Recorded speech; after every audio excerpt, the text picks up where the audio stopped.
त्यावेळी फक्त मंचावर बसलेल्या लोकांनी ठरवून जमत नाही. जोपर्यंत तुम्ही सगळे ते मनावर घेणार नाही तोपर्यंत त्याच्यामध्ये सुसूत्रता येणार नाही. मग तुम्ही म्हणाल ताई ह्याच्यात खरं काय बोललात, तर खरं हे बोलले. एकाच पक्षाचं घ्या ना, समजा एकाच पक्षाचं तात्या गावामध्ये तुम्ही आहे, भारतीय जनता पार्टीचाच दुसरा कोणी इच्छुक असेल, ग्रामपंचायतीला फार गळ्यात गळे घालून निवडणुका लढवता का? एका पक्षाचे किती पॅनल पडतात ग्रामपंचायतीला? कमीत कमी 3.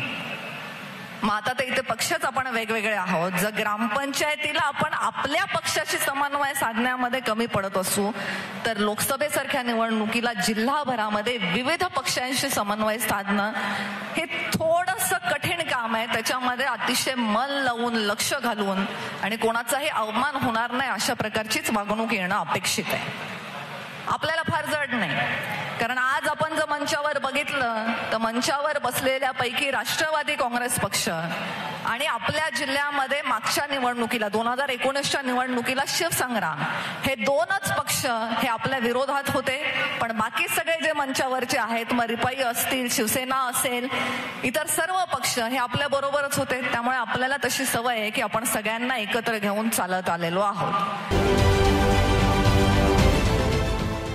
देश विदेशातील प्रत्येक घडामोडींचे लाईव्ह अपडेट मिळवण्यासाठी आता साम टीव्हीच्या सर्व सोशल मीडिया प्लॅटफॉर्मला लाईक, फॉलो आणि सबस्क्राईब करा. तसंच सर्व नोटिफिकेशनसाठी बेल आयकॉन प्रेस करायला विसरू नका.